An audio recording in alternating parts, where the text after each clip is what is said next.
How to remove blackheads? First, you must follow these 5 rules. Only pick or pop your blackheads after thorough hand washing. Don't use your own blackhead removal tools. Wash your face twice daily. Wash your pillowcases. Don't touch your face.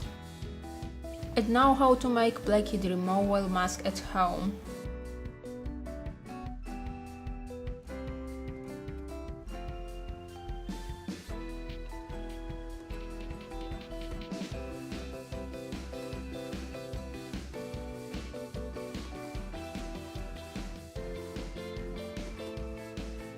Mix together.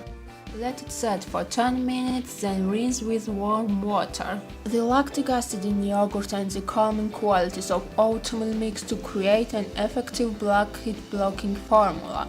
Use this simple mask once a week to keep your skin clear and fresh.